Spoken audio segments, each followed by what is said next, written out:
¿Sabías que nacer en enero no es casualidad? Dicen que las almas de este mes no piden permiso, vienen a marcar su destino desde el primer día del año.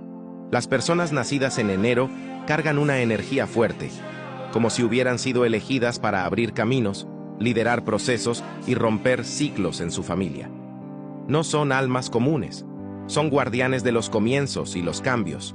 Tienen carácter firme, corazón noble y voluntad indestructible.